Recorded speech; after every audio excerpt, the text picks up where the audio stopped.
Welcome in, belly up, have a seat, grab a drink as we talk some Wingman Fantasy Football.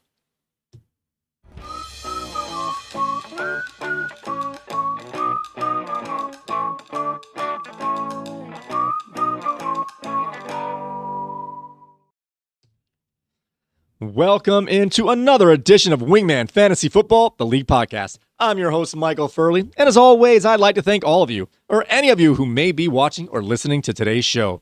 This is episode 162, a Week 3 preview, and it's my great pleasure to welcome back to the bar Mr. Bernie, a.k.a. Team B. I'm Cuban B. Yes, Cuban B. How are you doing tonight, Bernie? Not so good. I'm going up against the manager that has Josh Allen. So That is I'm yeah. crossing my fingers that he gets seated in the fourth quarter for the backup to finish the game. Trubisky time. All right, guys, in this show, we have a jam-packed episode for you today. We are going to set the slate for this weekend's primetime games, check in on some player news and practice reports, take a look at the activity of the Wingman Fantasy Football waiver wire. We will also preview our featured NFL games as selected by you, the audience. We will go over this week's matchups in the Wingman Fantasy Football League, and we'll see who's on top of the newest power rankings. We also have our starts of the week, and we are graced with the pleasure of having an installment, of a fourth and long with Bernie. We also grab our controllers and select our teams for this week's Wingman Jam, and we'll take a deep dive into our mailbag. But before we do any of that, let's make sure that everybody is in the room. Wingman Assemble! All right, now that everyone's here, let's set the slate for this week's primetime games. Once again, there are no teams on bye this week, so we will be at full strength out here this weekend. But we're back to a regular primetime schedule. I don't know if you like that or not. So we have one Thursday night game where we have the Miami Dolphins swimming their way up to Buffalo to take on those pesky Bills at 8:15 p.m. The Sunday night game this week has the Kansas City Chiefs trekking their way to Jersey to take on the New York Giants at 8:20 p.m. And the final game of week number 3 has a clash of Titans as the Detroit Lions prowl their way over to Baltimore to take on the Baltimore Ravens at 8:15 p.m. Which of these games entices you the most? The most is probably going to be my prediction of the Super Bowl preview here, Detroit, Baltimore. And we'll get into that later, I believe. So that's going to be it. But I'm kind of interested to watch the Giants game, honestly, just because of Scatterboo. I'm working on some deals here to try and get you in. I'm working on something here. I'm trying to do a 3-level chess move here and see if I can make a move here. All right. As for this Thursday night, we had 9 players in our managers' lineups. Starting off with Red Sox Nation, as Bernie mentioned, has Josh Allen in his lineup. Cubert's Rage has Jalen Waddle in his lineup. Waddleway has Tyreek Hill in his lineup, playing against another manager, always right, who has Khalil Shakir in his lineup. We also have They Took Our Jobs has a pair of special teamers from Buffalo with Matt Prater, the kicker, and the Buffalo defense in his lineup up against Lionized, who has Keon Coleman in his lineup. And May Daddy Twos has put James Cook in his lineup. James Cook is a stud. And Devon the Man A-Chan is also in that matchup against May Daddy Twos in the lineup for under 40. All right, let's get started on with some player news and practice reports. We got a lot to go through here, guys. We have a lot of iffy injuries and a lot of missing practice. All right, starting off, we have Jalen Waddle, who is dealing with a shoulder injury, was active for the Dolphins on Thursday night. Aaron Jones, we did mention it last show, but just in case you missed it, he was placed on the IR with that hamstring injury, and he's going to miss at least the next 4 weeks. And Justin Fields for never. He's already been ruled out, which is very polite in terms of getting him into our IR spots. He has the O next to his name as Justin Fields been ruled out for the Sunday contest against the Bucs with a concussion. Let's do 4 at a time, so we got a long list here. And Tyron Tracy has logged limited practices this week with a chest injury, perhaps making way for even more work for rookie Cam Scatterboo. All right, Bernie, what do you have on these guys here? Jalen Waddle did dress. Aaron Jones, as we know, is out for 4 weeks. Justin Fields is out this week. Tyron Tracy may be ceding carries to your favorite running back. Oh yeah. So Jalen Waddle, he is in the game. So if you started him, you got a touchdown already, which is good. Aaron Jones, is it a season-altering injury? Jordan Mason becomes instant RB2 there. 20 plus touches upside. Vikings, obviously they signed Cam Akers to the practice squad as a depth piece. So Justin Fields. Should we bench him? Should we drop him in shallow leagues? I think we probably might need to. I'm okay with Tyrod. Maybe a downgrade Garrett Wilson and Mike Williams just a little bit. And then we'll see what happens with the concussion protocol. What about your Giants backfield here? Oh yeah. I'm sorry. You went 4. Yeah. Yeah. I probably would not put Scadaboo in right away. Let's just see how a starting role, if it comes down to it, is before we just go ahead and outright start him. But I think it'll be okay. And you know what? Last year, I think Tyrone Tracy showed what he could do, and I think this year it's just the next man up. Scadaboo shows what he can do. All right, all right. Moving along here, we got Brian Thomas Jr., who's been ridiculed last week with his alligator arms. He was downgraded in practice to limited on Thursday with a wrist injury. He did get a limited session in, but we don't like when practices go from practicing one day to limited the next. We'd rather at least have them start with a limited or no practice and work their way into more action, not less. So keep an eye on Brian Thomas heading through the weekend here. Juwan Jennings has been held out of practice this week as he deals with ankle and shoulder injuries. Last week, he missed practice all week as well, got on the field. If you remember, he signed that restructured contract where he gets paid more for playing. So he's gonna try and get on the field anytime he can because it's worth money for him to get on the field, even if he's not truly healthy. Brock Purdy, his teammate here, has been getting in some limited practices. His week availability is uncertain at this point, and it looks like it's going to come down to a game time decision. They're going to lightly have him practice, and it's going to depend on how he's feeling on game day. So there's a chance Purdy comes in, but I know Mac Jones is also rostered, so you have to pay attention here because you might have to pick one and not just put one blindly in your lineup. And let's see. And Jaden Daniels, who is dealing with a knee injury, is said to be held out of practice until the earliest Friday, but has been said to be preparing mentally during practice, whatever that means. All right, what do you have on these guys? A couple early round picks. Brian Thomas, a little banged up. Juwan Jennings is going to play through it unless he really can't. Brock Purdy, 50-50, and Jaden Daniels, I think he's 50-50 as well. We kind of know the situation here. I'm just going to ask some questions here. Do you think Brian Thomas is going to play this week? Oh, good gosh. With a game time decision, Parker Washington is going to gain the value there. I don't know how much value, but if the quarterback that we what's his name? Don't tell me.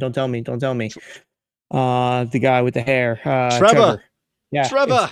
If Trevor comes out of his shell, then I don't think that Brian Thomas is needed, but Brian Thomas might be needed. But that's a tough call, man. I would not want to be in that position to have to make that decision for Brian Thomas Jr. But Parker Washington does gain value if Thomas sits. Hopefully they'll let us know sooner than later on that. But Trevor does not look good, which does not scare defenses. Okay. Mac Jones and Juwan Jennings, that's not a bad idea. He's got some red zone targets there for him. So if Brock Purdy sits, and I think that they should sit him because I think Mac Jones proved that he'd be okay. And I think that Shanahan was a little bit high on Mac Jones anyway, just in general. So I side on the err on the side of caution, and let's just sit Brock Purdy and start Mac Jones. Well, it helps that San Francisco start off that 2-0 start, so they can they've earned themselves a chance to rest their guy a little longer. Yeah.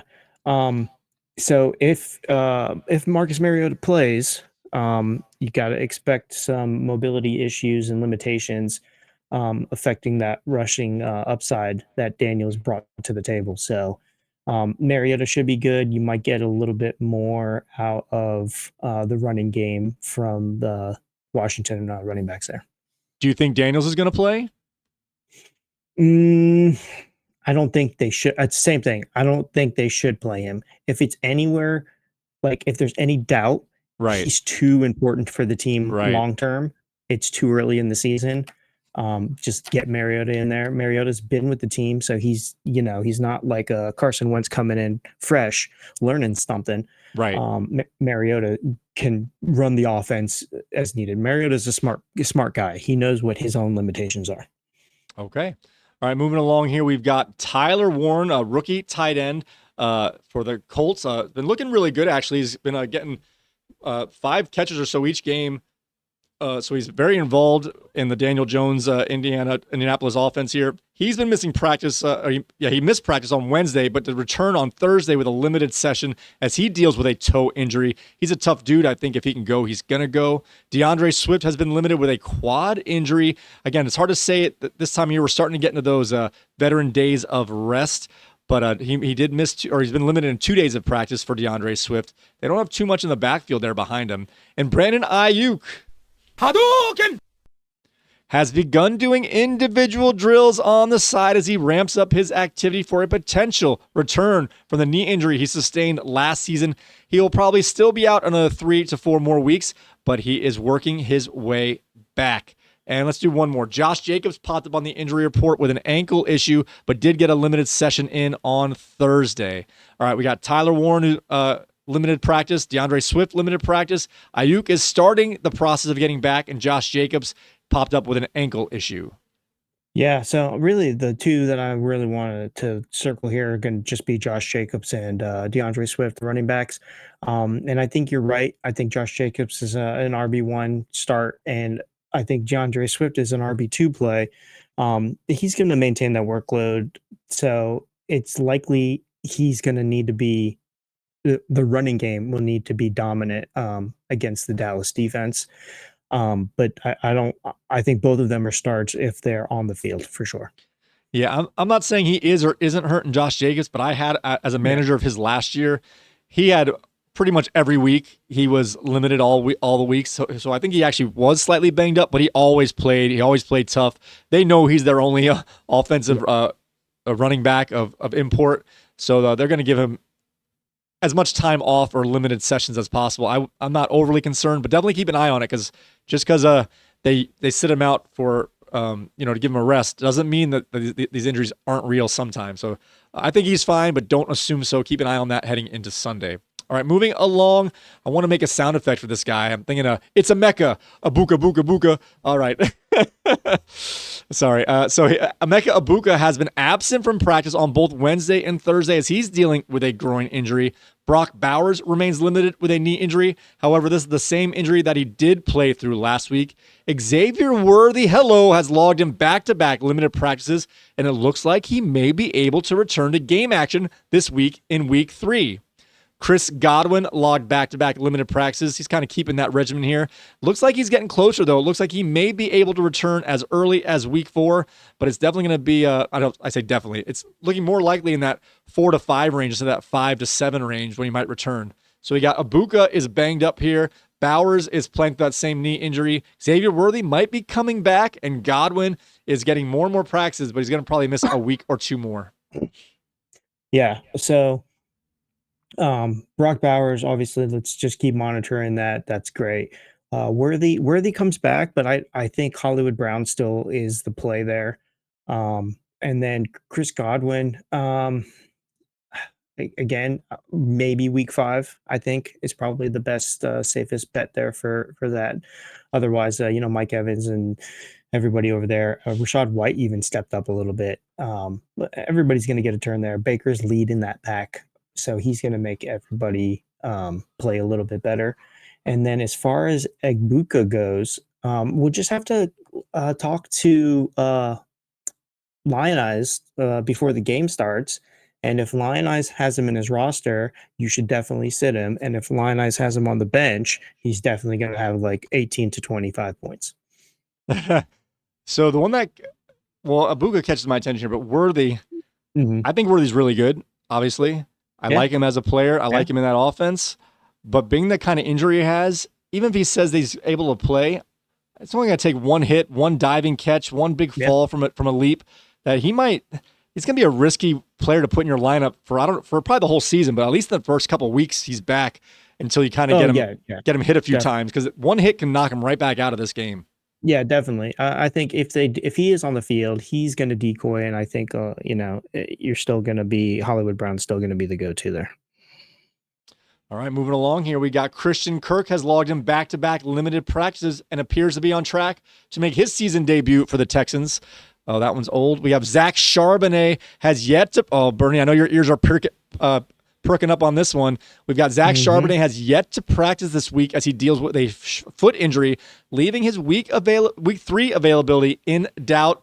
And Tucker Kraft. Jeez. Had an injury scare in practice on Thursday as he left with a knee injury. Test came back clean, and it appears that he should be okay. More of a scare than a real, not a real injury. Not that it's not real, but as instead of a severe injury.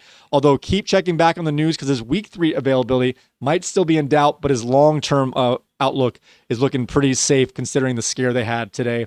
And your man, Wan'Dale Robinson, is nursing a foot injury that apparently he sustained late in the Week 2's game against the Cowboys. He did get in some limited practice sessions on Thursday, and it looks like he should be good to go for Week 3. All right, we got Christian Kirk, looks like making his debut. Zach Charbonnet may be missing time. Tucker Kraft had a scare, not sure of his availability. And Wan'Dale Robinson is banged up, but will probably play. Yeah. Hopefully Kirk can get back on the field like we were talking about earlier. Lawrence needs all the help he can get. He's just looking real flat. Charbonnet, let's go. Let's go, Kenneth Walker. Let's do this. This wasn't the week to offer me a trade. Just I know, and I tried to get ahead of it, but I couldn't. Yeah. And then so Kenneth Walker, must start. Let's just do this 20+ touch ceiling against the Saints, I believe here. Tucker Kraft. If Tucker Kraft sits, I think Romeo Doubs might be a sneaky good play here. Yeah. And then Wan'Dale Robinson, he's got minimal target share at the moment, so I don't think anything changes too much. Maybe a little Scadaboo. All right. Pardon me, guys. Now let's take a look at the activity on our waiver wire. And this, as far as I can tell, might be the busiest waiver wire we've ever had, but definitely of the 2025. Man, this is almost 2 pages long, this waiver wire here. We had 17 waiver bids this week for 10 different NFL players, where 4 of those players received multiple bids. Our highest price waiver wire acquisition, touchdown, Tyreek Hill. I'll pay $7 for that. All right, sorry. All right, don't do a flip. He's going to cramp up. Oh, my gosh. All right, stop doing that. Sorry, back to the waiver wire activity here. Our highest price acquisition of this week is the electrician himself. Troy Franklin went for $7 to Red Sox Nation. Jake Browning had 3 bids, going to Amazing Spidey for a $6 bid, who matched the bid from Red Sox Nation for $6. But that's the perks of being in last place, people. You get the waiver wire priority tiebreaker. So Jake Browning goes to Amazing Spidey, and Ben's Brilliant Team also put in a bid of $0 for Jake Browning. We got Wan'Dale Robinson, the aforementioned here. He went to Fantastics for $6, outbidding Red Sox Nation, who put a $4 bid in. We got a lot. Let's stop with these 3 guys right here. Franklin was the highest price, but no competitive offers. Jake Browning had a tying bid there, so a perfect bid on my part if I wanted him there. And Wan'Dale Robinson also had 2 competitive bids at 6 and 4. What do you think about these 3 players going? Yeah, I think all of them are really good acquisitions there. Troy Franklin, I was not talking highly of him in our last show. I wasn't talking badly, just not as highly. And then the next day, his name just kept popping up everywhere I was looking. So I was like, oh, okay. And then Red Sox Nation, it's a decent amount of money for it. Right on that cusp of maybe too much because nobody else bid for him, but a good player. So I think the value is a good match there for him. And then Wan'Dale Robinson, maybe I'd have to look at the roster and like look at Fantastic's roster and see what his receiving core looks like. I think $6 is a good bid for 100% healthy Wan'Dale Robinson, but we'll see what happens. All right. Our next one here is Juwan Johnson. Also, Juwan Johnson went to Red Sox Nation for $5. So Red Sox Nation has been on these first 4 players so far. Very busy. Got 2 of the 4. Russell Wilson went to King George for $3. The Atlanta defense, I think I talked him up a little too much in that last show. They had 4 bids on the Atlanta defense. Red Sox Nation, again, picked up his 3rd player during this waiver wire rotation here at $3. Red Sox Nation acquired Atlanta defense for $3, outbidding King George, who put a $1 bid, and Amazing Spidey, who put in a $1 bid, and Under 40, who put in a $0 bid. A very popular defensive pickup this week. Jerome Ford went to Waddle Away for $2. Blake Corum went to Crazy Fish for $1. Amazing Spidey got the kicker Spencer Schrader for $1, outbidding the bid of Under 40's $0 bid. And the Miami defense went to Crazy Fish for $0. So we got Crazy Fish picking up 2 people. I think I picked up at least 2. Red Sox Nation picked up 3. So we've very busy here. So what do you think about, you don't go through all these guys, but some of these guys may catch your attention here. The Atlanta defense is the one that got the most bids by the most managers. Yeah, Russell Wilson's a good ad for some depth there. Atlanta defense, that's a good pickup for the next couple games, I believe. Plus, they're going to have to play, the Saints twice, and they're good. And the only thing, Corum's a good pickup, Schrader's a good pickup. Jerome Ford, question mark. You probably could have got him for 0, or why would you get him at all? And the Miami defense, I mean, I understand we're Crazy Fish because that's what he does on Thursdays, typically. But there's no value there. I mean, you didn't pay for him, but that's a lot of time and effort to click some buttons to pick him up. I think he just likes to have the option, then he can drop him tomorrow and not worry about it. Yeah, no, that's why I don't question it too much, because it's Crazy Fish. But the Jerome Ford is questionable. All right, guys, it is time to get into our NFL previews here. We're going to go through the 3 games that you guys voted on that you're most interested in, and we'll break these down in terms of our over-under, our spreads, our start-sits, which I know what all of you are interested in. We will pick our winners as well for this game straight up. Our first game on the docket of our featured games to preview is game 1 here is the Green Bay Packers at the Cleveland Browns at 1 p.m. The over-under for this game is 41.5, a kind of pretty low-scoring over-under, and the Green Bay Packers are a road favorite at -8. All right, what do you have on some of the players on each of these teams that we should consider either must-starts, questionables, or avoid playing? Well, I think that Jordan Love obviously is a must-start. Josh Jacobs is a must-start. I think that Romeo Tuckercraft has come down just a little bit. Romeo Dubs has come up just a little bit. He's a little bit riskier, in my opinion. And Devontae Wicks. I wasn't high on this receiving core going into the season, but they're changing my mind with the gameplay of Jordan Love. So, are you not afraid of how good the Cleveland defense has been playing, shutting down people like Derrick Henry, for example, last week, and shutting down the Cincinnati offense, who did almost nothing, only had 7 yards in the second half of that week 1 contest? Their defense has been dominating. Even though their offense has not been very good, their defense is a scare. Yeah, I mean, yes, I am, for sure. I think that with Kraft, Dubs, and Dontavian Wicks, those are your risky starts. But I think you start Jordan Love and you start Josh Jacobs. I mean, you have to. I think you have to play Jacobs because of the pedigree.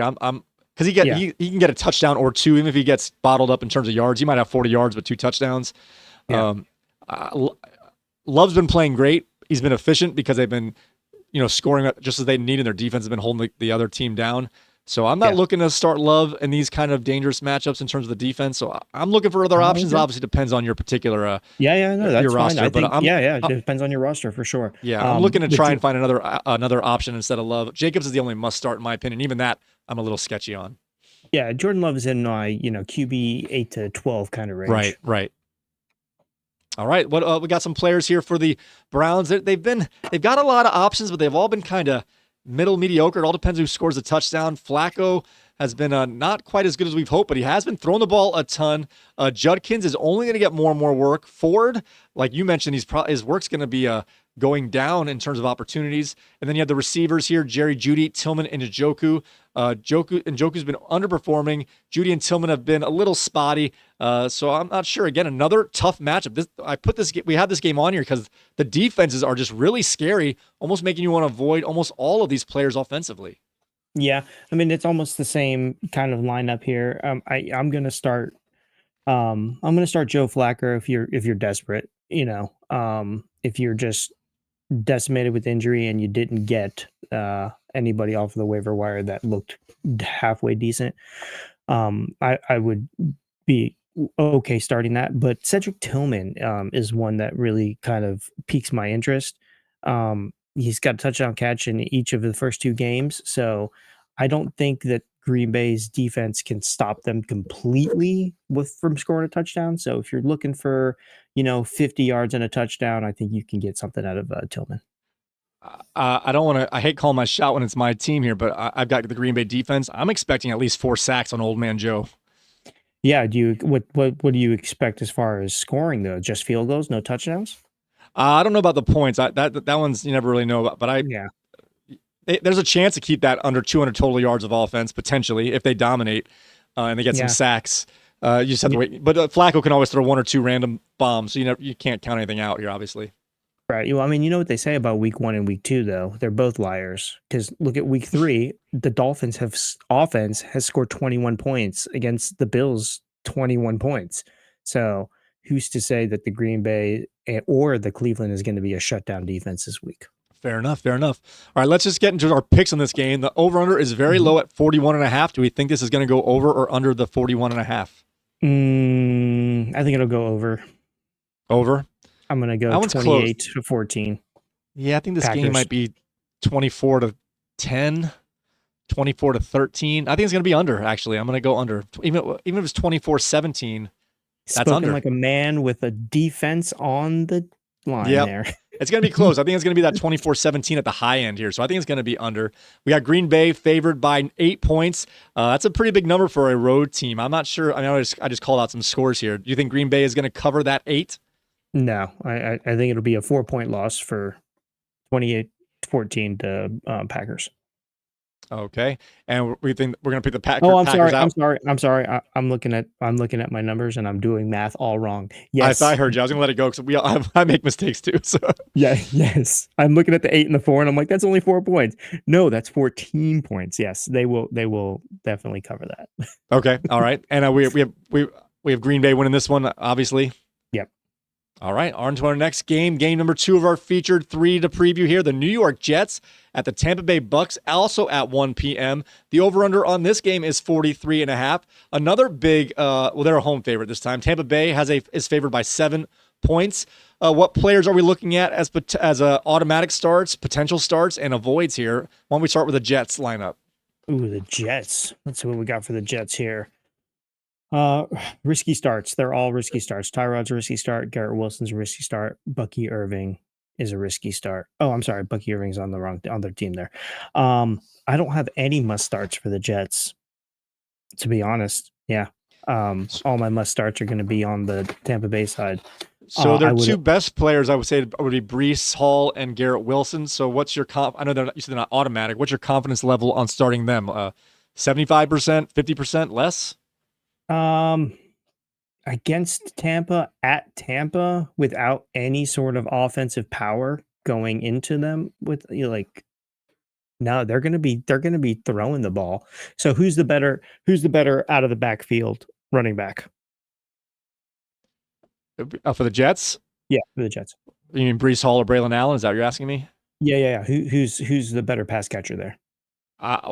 Breece Hall, I don't know who's better at catching, but Breece Hall is better at making moves after he catches it.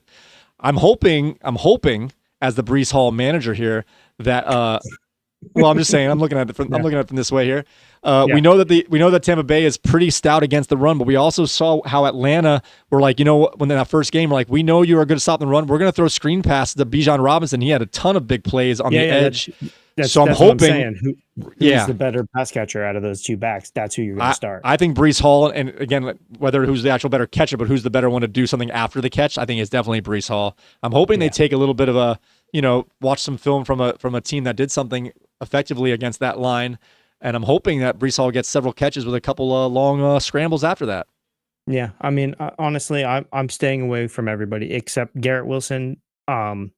He's the most dynamic weapon that they have, but I'm just steering clear of the Jets for this game. Just because Tampa Bay, you know what? They are they're surprisingly just consistently good. Well, they've won. Tampa Bay's won both their games pretty much in the last minute. Can comeback mode here. I mean, they've been close games, but they scored. Yeah. They scored last to get the wins here. So let's talk about their guys. We got Mayfield, who is a stud. Bucky Irving, Rashad White, who kind of had a decent outing. I don't know if it was just because of that touchdown. And then Mike Evans, Abuka is a little banged up, and I think the Tampa Bay defense is worth a look here. What do you have on some of these options here for Tampa Bay? I like for my must starts going to be Baker and Evans, and Godwin. We'll see what the outcome for Godwin's situation is. Well, Godwin shouldn't Yeah. play this week, I don't think. You mean Yeah. Abuka, maybe? Yeah, Abuka. I'm sorry. That's okay. Yeah. So, that Baker's the must start for me on this. Baker's a must start every week, though, even Yeah, even in tough matchups. So, but those are the two that I'd be circling there. I would assume Bucky's an automatic start as well, right? Is he though? I don't know. I guess so. Maybe Rashad White gets a little time in there though. So All that's right. my only concern with Bucky Irving, is Rashad might get some touchdowns inside the 10. So Bucky Irving is not necessarily a must start for me. All right. So our only must start here is Mayfield. Our probable starts are Bucky, Evans, and the other side, Brees Hall and Garrett Wilson. Abuka depends on health. Are you looking to play the Tampa Bay defense? Are you trying to stream this team, or are you sticking with your general defense? No, I have two good defenses for the next couple weeks, so I think I'm going to stick with mine. I'm not streaming anything yet, and hopefully I never have to because I drafted well. There you go. All right, our last game, and this is the biggest game in terms of what's the word I want? Clout. There you go, clout.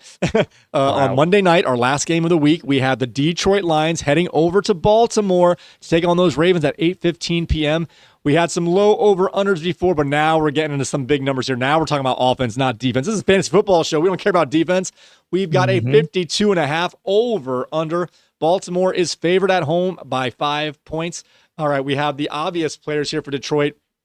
Goff, Gibbs, Montgomery, Amon-Ra, and Jameson Williams. You can throw Laporta in there if you want to even talk about him. Are these guys all automatic starts? What's our lines here between Gibbs and Montgomery, for example? Montgomery's probably only not automatic, but he's kind of earned the right to be a flex no matter who they're playing. Yeah, Gibbs, like everybody, like start your starters is pretty much it for this particular game. The only person that I'd be concerned with, and I don't like, I'm concerned about Derrick Henry, but I'm not concerned about Derrick Henry. Like, I'm concerned about the game script and what he can bring to the table. It might be like biting your fingernails for the first half, for the first three quarters, and then the fourth quarter, you're like, okay, here we go. Here's his yards. Here's his rumbling touchdowns because everybody's beat tired. And then Mark Andrews. Mark Andrews is getting a little talk up here, but he is so touchdown dependent that I just don't know. There's just too many options. I don't know why they didn't run Derrick Henry more last game, close to the end zone. Why they're trying some passes when they're that close to the end zone. It reminded me of Marshawn Lynch. Just hand him the ball. Oh, yeah. Get into the end. Like, you've got the biggest bruiser on the team. Give him the ball and get him in the end zone.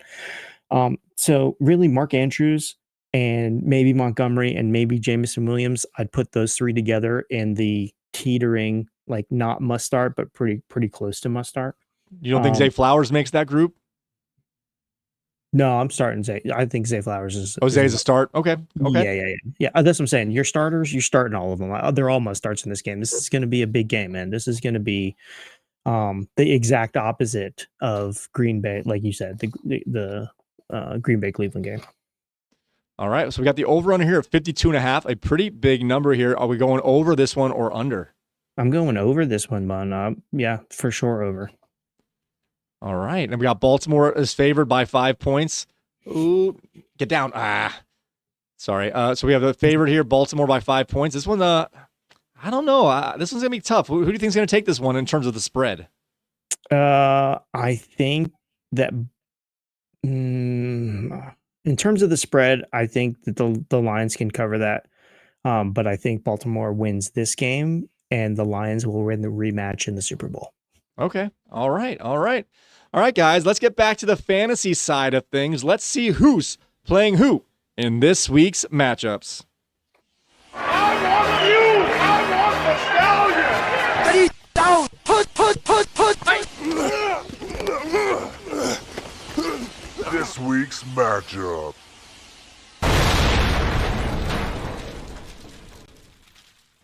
All right, guys. Starting off here with yours truly here, Michael's Amazing Spidey at 0-2 with a tough start in last place, playing against another team, Andrew's Crazy Fish, who's also 0-2. Thankfully, one of these teams will finally get a win, but unfortunately, one of these teams is guaranteed to start their season 0-3. Do you have any particular notes on this matchup? No, this is going to be a close one, I think. This is going to come down to a pretty good nail biter. There are some Jets, like we talked about, on Amazing Spidey. Amazing Spidey's team, these are the concerns I have here. I have a Brees Hall concern. I have A.J. Brown concern just for sheer volume and him actually doing something on the field besides blocking and running distraction routes. Nico Collins, I need Nico to get off of the schneid here. He did a little bit better last game. He didn't meet his projection though, so I need Nico to do a little bit more. I'm sorry. Are you starting Nick Chubb? I am at the moment, yeah. Yeah. Okay. So I see Drake May on your team, and I see Schrader and Green Bay. Those are you're gonna get the points out of those guys. The rest of your squad, bro. It's a tough one. It's tough. It's tough. So I might lean to Crazy Fish on this win, but it's gonna be close. It's gonna be close. Just to put a little context, in our 14-team league, I picked 13th. Crazy Fish picked 14th. So these two teams have the maybe that's why their rosters look the way they do, but it's shaking out in terms of outcomes to where they were in the draft. All right, let's move along to our next game here. All my guys play at 1:00, so I'm gonna know very early if I have a chance or not. All right, our next game here is Paul's Cubert Rage, also at 0-2, up against Ken's the Fantastics, who got off the schneid this past week to get his first win of the season at 1-1. What do you have on this matchup? Ooh, this one I like. I like this matchup because it's got bangers on both sides. Brandon Aubrey though is on the Fantastics, so I'm just going to automatically ring the bell for him and that win because he is MVP. All right, all right. What's their quarterback, Matt? What's their main guys going back and forth in the quarterback spot? Do you have that? Jaden Daniels as of now and Jalen Hurts. But on the bench, we do have Cam Ward sitting there on the bench going up against Indy's defense. So it looks like Cubert's Rage might need to get into that waiver wire pool. So, Paul, I don't know if you listen to this in time here. I've got Jake Browning is almost for free. I just need a playable position player at any position, really. So if you need an emergency quarterback, you don't trust Cam Ward, Jake Browning is out there. And if you want to give up a better player, we can talk about Herbert and or May. All right. Yeah. On to our next matchup here. We got Ben's Brilliant Team at 1-1 up against Katie's King George, also at 1-1. What do you have on this matchup? Oh, I'm sorry. Did you see that Ben's Brilliant Team has fired his name and says fire Billy Napier. Oh, I didn't see he changed his name. Oh no! Oh, I gotta. That's some big news. It's fire Billy Napier. All right, I like it. So based on that, it looks like I might give this over to King George. King George has got Kyler Murray due up for another big game. Bijan Robinson and Mike Evans on the team, and on the other side we've got McConkey, Henry, and Jordan Love. So I'm going to give this to King George for now. It looks like Ben's Brilliant Team has second guessed his whole outlook here. So let's give it to King George. All right. Our next game on the docket is Alex's They Took Our Jobs, our defending champ, at 1-1. Oh, up against Reggie's Lion. Starts out 0-2. We mentioned it. It's kind of a joke, but it's also very serious. His last 4 years or 5 years, he started off at least 0-4. Can he finally break the schneid here at 0-2? He's trying to avoid that 0-3 start to this season. What do you have on this matchup? Didn't you have high expectations for Keon Coleman this game? I thought he was playable. I didn't know what my expectations were. Yeah, he's only got 3 receptions for 20 yards as of now on Reggie's team. That's a tough one, bud. That's a tough one. I I think think that I'm was a gonna last lean. minute move for him because I don't think when I started to set the paperwork up yesterday, I don't think he had him in his lineup. So I think he threw him at the last minute, and he's probably going to regret it. Yeah, probably. He does have Mark Andrews on the bench. He does have Worthy on the bench hurt, obviously, and he does have Godwin on the bench hurt.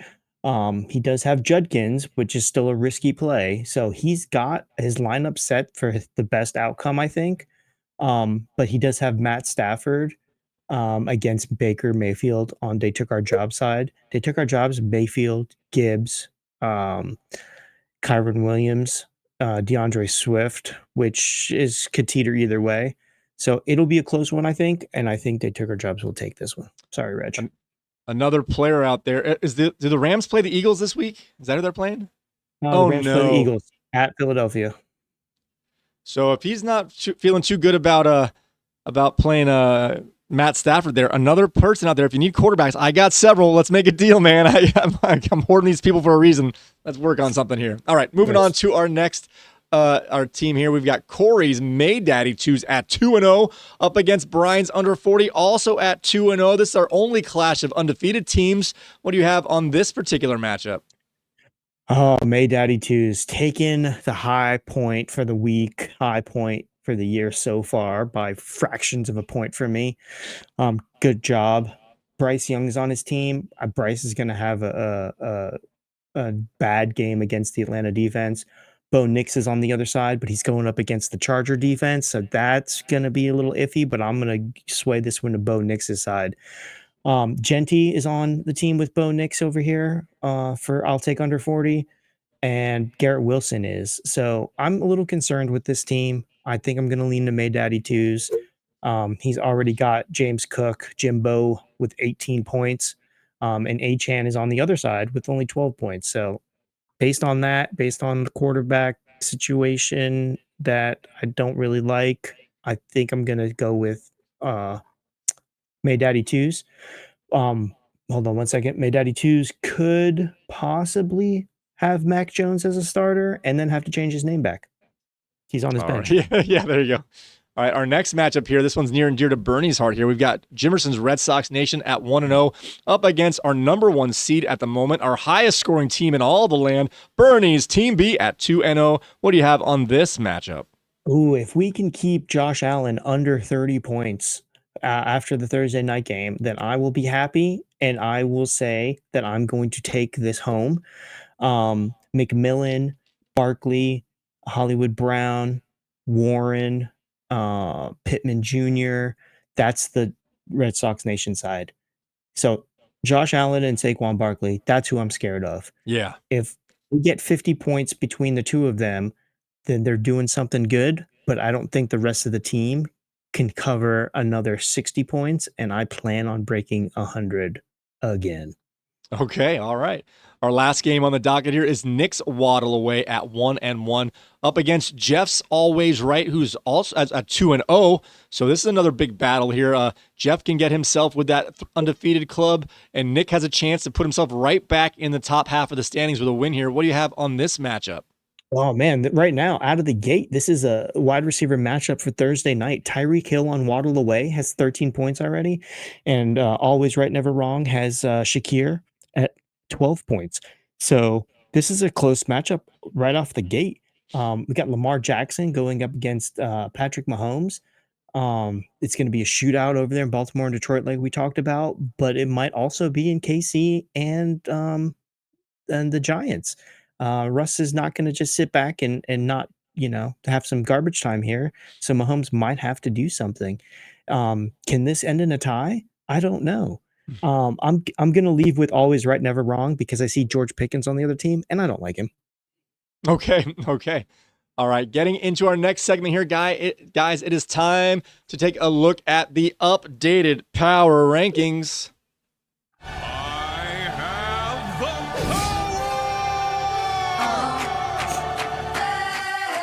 By the power of Grayskull. I'm living in it, no one man should have all that power.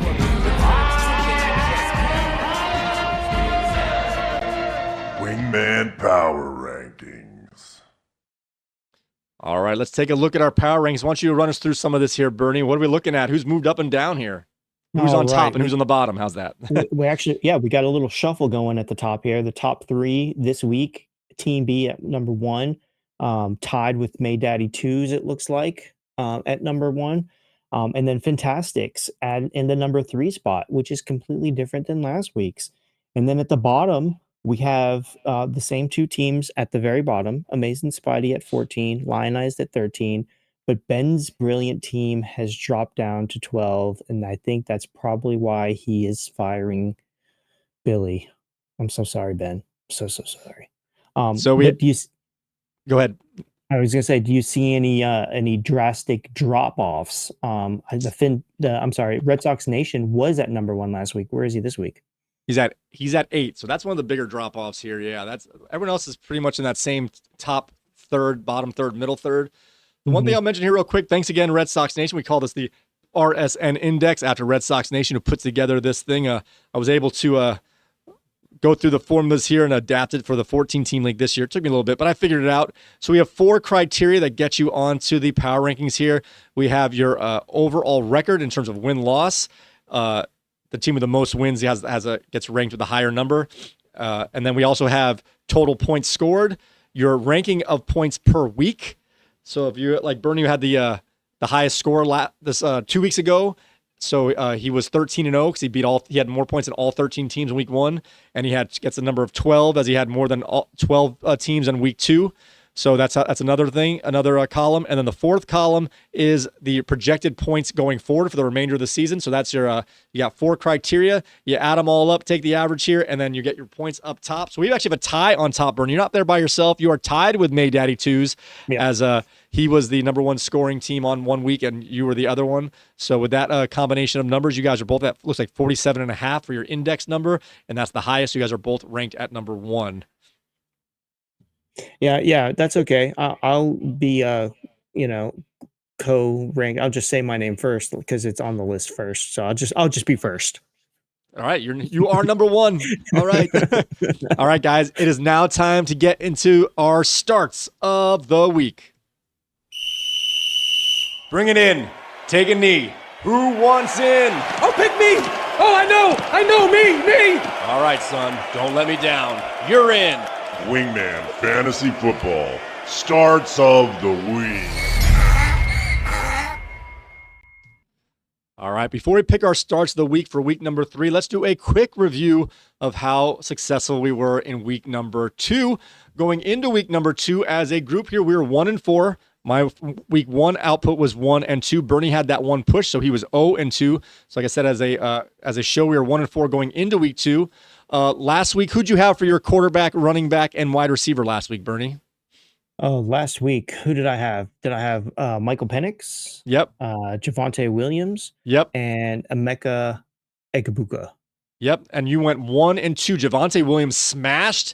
That was a smash, but that's the one I raised my eyebrow at the most, and he came through big time. He was projected at 12.2, came in at 22 even. Michael Penix was actually a pretty big dud, projected at 16.5, only got 5.5.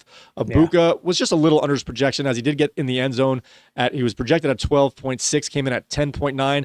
Unfortunately, one was close. One probably overall, you probably beat your projection overall. I'd have to do the math here because Javonte Williams beat it by almost 10 points.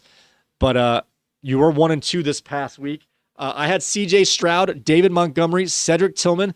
I did not smash the overs on here, but I did go 2 out of 3 as David Montgomery beat his projection by just under a point, and Cedric Tillman beat his projection by just under a point. C.J. Stroud started off hot in the first quarter, but slowed down after that with a projection of 18.2, came in at 15 points. So last week I was 2-1. Bernie was 1-2. So overall, after 2 weeks, we are 4-7, where I'm 3-3. And Bernie, you got to pick up the slack here, is at 1-4. Just kidding, of course. All right, now let's get into this week's picks for our starts of the week for week number 3. Bernie, why don't you start us off with your quarterback start of the week? All right, so my quarterback start of the week, not based on the most recent news that I saw, is Mac Jones, quarterback for the San Francisco 49ers versus Arizona. He was excellent week 2, 279 yards, 3 touchdowns. He's filling in for that Brock Purdy. He faces a Cardinals defense that just allowed Bryce Young to throw 328 yards and 3 touchdowns. And Kyle Shanahan, he gets another chance to work with a player that I think he probably wanted to draft back in 2021. So the system familiarity is good. I think if Mac plays, he's gonna have a good game. All right, my quarterback start of the week. I'm going with Dak Prescott up against the Chicago Bears. Projected, I think, at 19.4. I just changed that because I think I didn't have it right. Over 19 points, so that's a pretty big projection. So he's got to hit this to get to be a successful selection here. But the Dallas Cowboys are playing against the Chicago Bears, and the Chicago Bears give up the most points to the quarterback position. So Dak Prescott is my quarterback start of the week for week number 3. All right, who's your running back start of the week? And I got some questions here because I see it in front of me. Let the people know who you got here for your running back start of the week.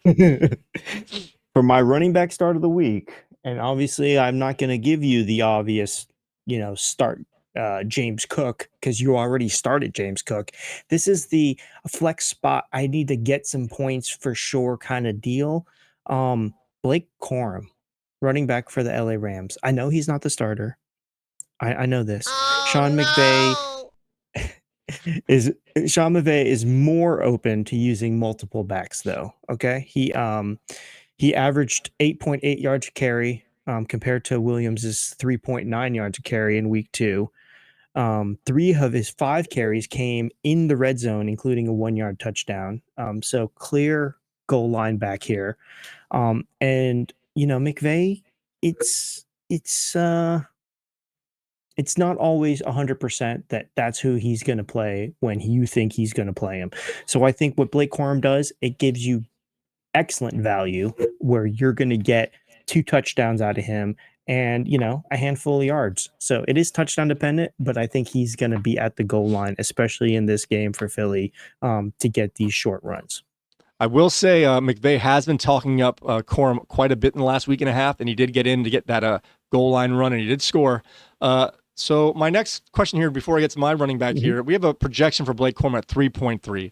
So generally the way we do it is as long as you beat your projection by more than a half a point, that counts as a victory here. So that will be the case. That'll be the case 10. Going through. What's that? I said, let's make it 10. No, but I'm just saying to be a viable player here, we're gonna keep our stats here, but what do you think makes him a successful play? What are you looking for 10. For him to get for you? 10 points. It is 10. Points, okay. Minimum 10 points, and that's a successful play. In my opinion, at the level that he is, you're putting him in, and you're gonna go. I need to get 10 points out of him. You're gonna get 10 points out of him for sure. All right. Okay. I was thinking 8.5, but it's 10. All right.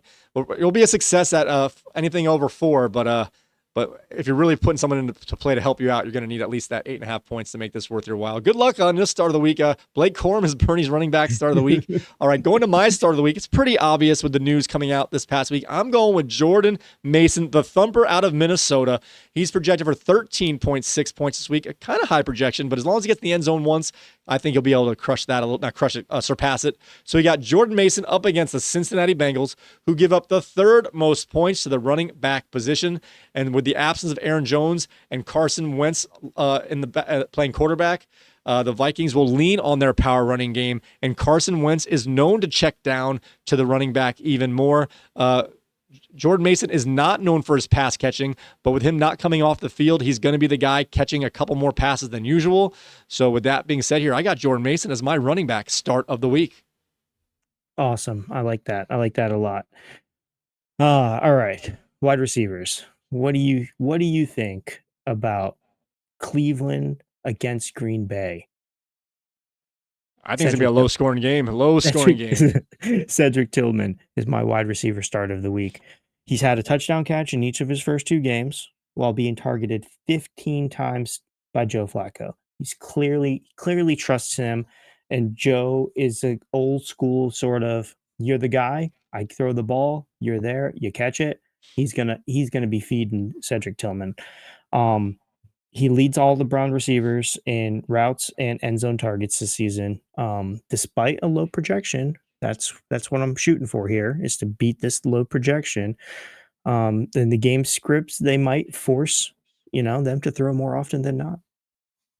All right. All right. Once again, just to be clear here, we're picking guys that are going to kind of come into the bottom edge of your starting lineup and or flexes here, as the other guys are pretty obvious. So he thinks that I put Cedric Tillman last week, and he came through barely with that tipped ball in the end zone. But he, like you said, he does find his way into that end zone.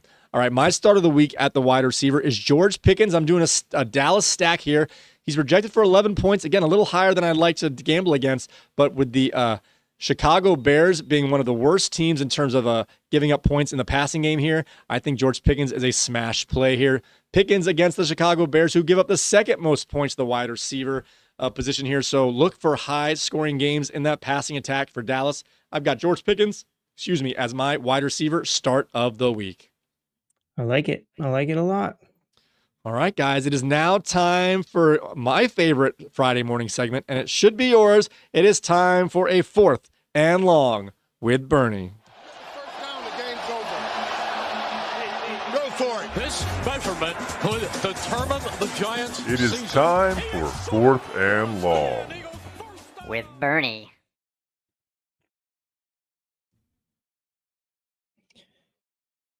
All right. What's up, football fans? Remember me? I know I was out last week without a 4th and long, and Mike filled in for me, and I appreciate that. He did an excellent job, and we'll take it from there. So this week, what are we talking about this week? Remember when the biggest decision in your life was ranking your MySpace top 8? Do you remember that? Well, welcome to 2025, where we're still ranking our favorites, except now it's our fantasy lineup favorites. And somehow it's even more dramatic. We went from agonizing over 8 friends to agonizing over 8 starters. And let me tell you, the politics haven't changed a bit. Back in the MySpace days, choosing your top 8 was pure social warfare. People got genuinely upset when they were dropped from spot number 3 to spot number 6. Relationships ended over the top 8 demotions, and we all spent way too much time refreshing to see if our rankings had changed. It was like ranking your entire social life in 8 tiny squares. Sound familiar? That's because fantasy football is literally the same energy, except now of worrying about your crush seeing if you're only number 4, seeing they're only number 4. You're worrying about whether Christian McCaffrey deserves an RB1 spot with his injury history. We traded friend drama for fantasy drama, and honestly, the stakes feel higher now because there's money involved.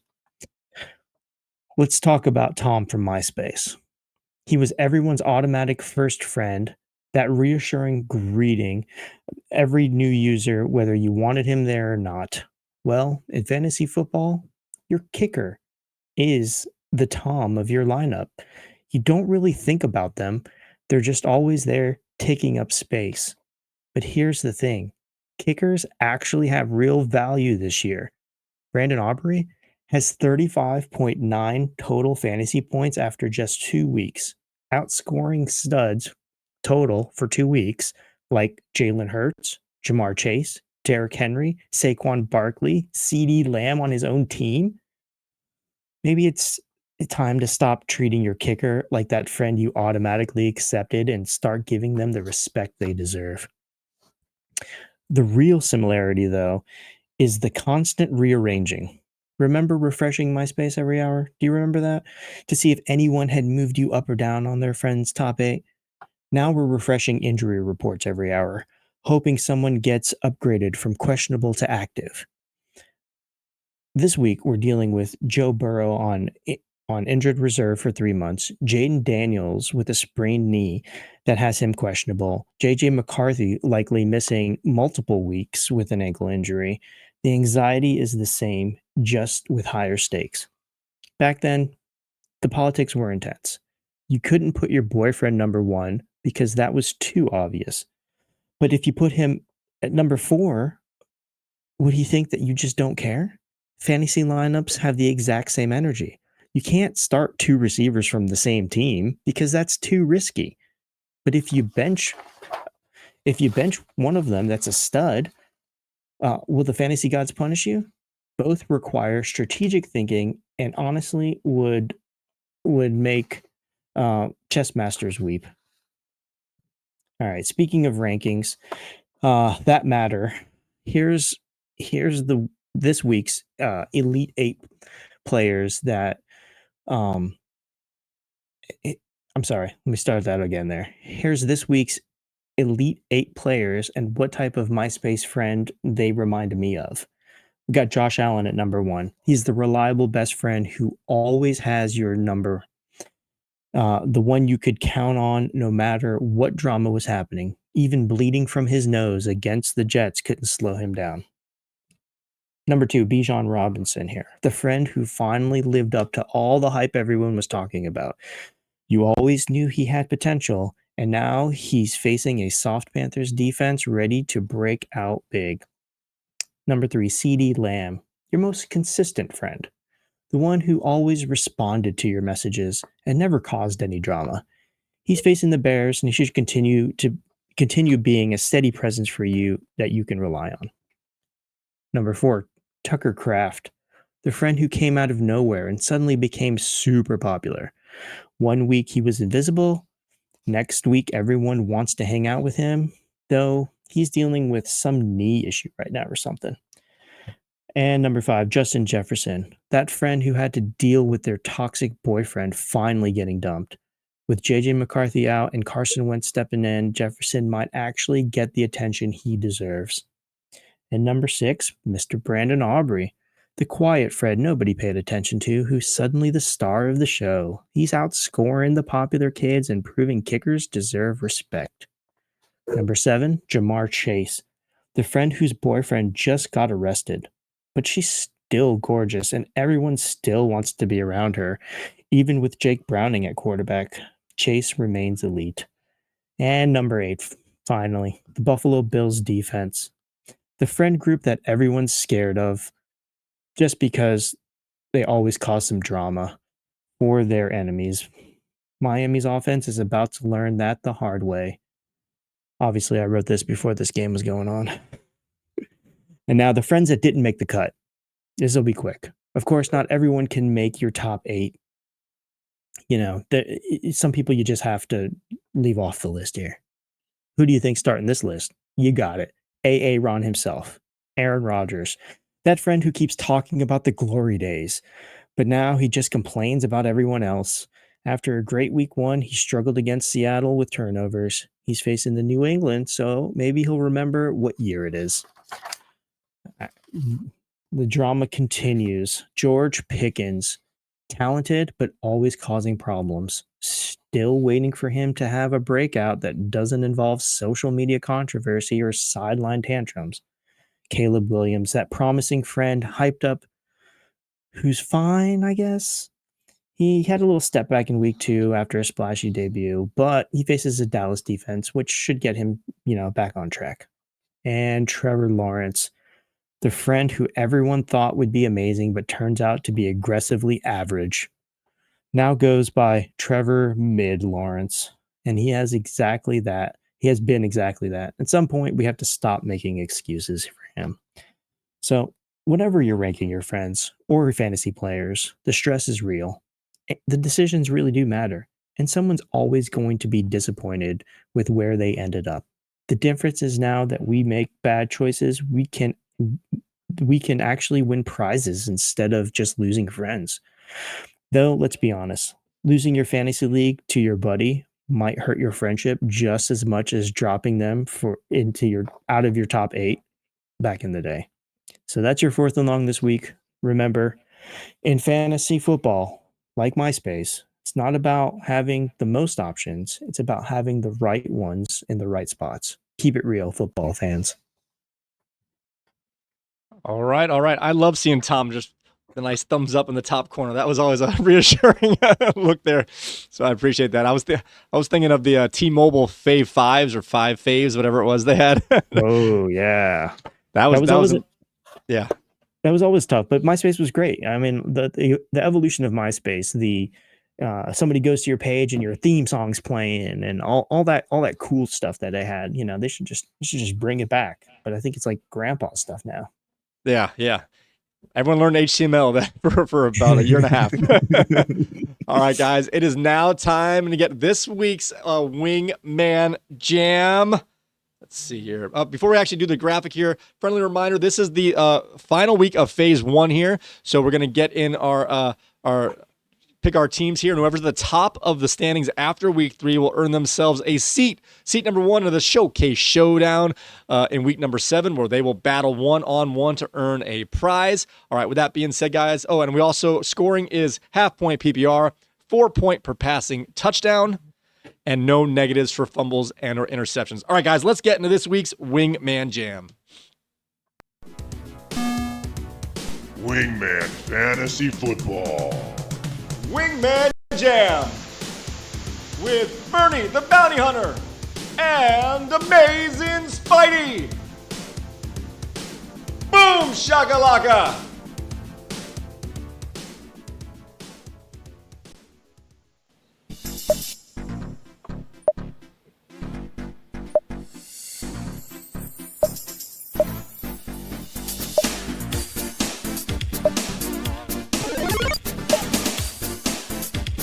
Minnesota Vikings, Atlanta Falcons, round 1, fight!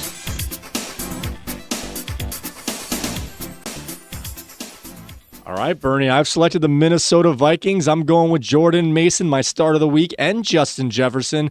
And it looks like you're going with the Atlanta Falcons, Bijan Robinson and Drake London. We've both decided to avoid the quarterback in this matchup. We're doing a running back, wide receiver stack here.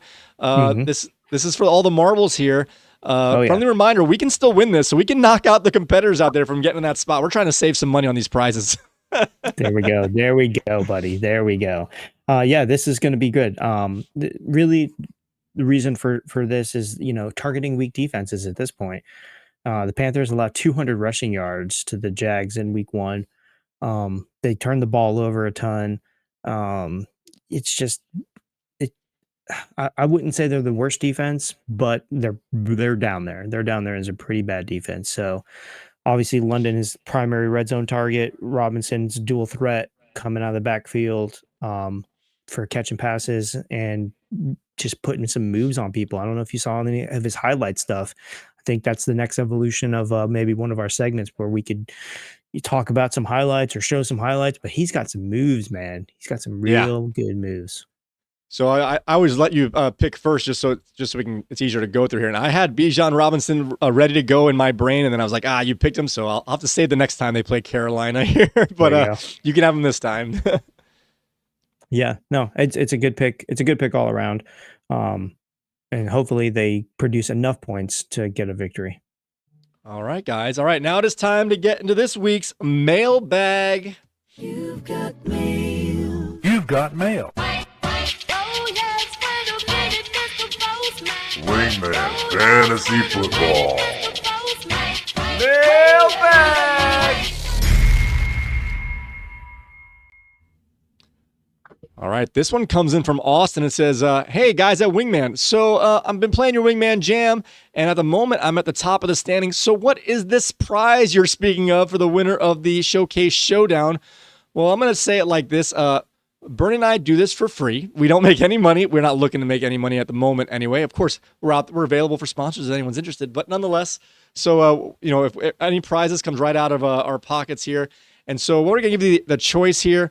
We have I forgot to put a picture up here. We'll get it in the next episode or two. I have a Wingman Jam t-shirt all designed, although it's going to be printed at the time of the winner, so we know what size to get. We don't have a garage full of merchandise here, but we have a Wingman Jam shirt, or we'll let you pick a $25 gift card to Amazon. The shirt costs more money. I understand you have more options on what you might be able to purchase with an Amazon gift card. So it depends if you want to rep the show or not, but those are the prizes for the winner of the Showcase Showdown. What do you think about this? Wait. There's one more. There's one more prize we can offer. What's that? The winner can choose one of us as their voice on their voicemail. Okay. Yes, we can do that. Very good. Yeah, I like that. It's a lot cheaper anyway. So thanks for that. So yeah, and one more thing I forgot to mention about the Wingman Jam. If you don't make the Showcase Showdown, all of your participation points will roll over to the next phase, except for burning ours. We're going to start from scratch every next phase. But if you don't make the Showcase Showdown and you've played 3 weeks, those 3 points will roll over. We want to reward people who are joining and playing with us all the time. So don't fret if you don't make the first seed the Showcase Showdown. You're going to have a nice head start to make the next one or subsequent ones. The more you play, the bigger bank you'll have to start off the next phase. So keep that in mind. We want to reward those players who are playing more often and not just let someone come in, get a couple wins, and take the top here. Although you win 3 in a row, you're going to get up there anyway. But we want to reward our more loyal players here. All right, guys. With that being said, I want to remind you. I hope I did this right. Let's see here. Perfect. I want to remind you to head to our website, wingmanfantasyfootball.com, to get all the latest news. On that page, we've got aggregated news feeds. We've got an active list, which is very helpful, especially in that last hour before kickoff. We also have Twitter feeds of prominent reporters, including Adam Schefter, Ian Rappaport, Pro Football Talk, and Around the NFL. So go ahead and check that site out on your game day mornings. It's the portal to get you set up for all of your fantasy football information.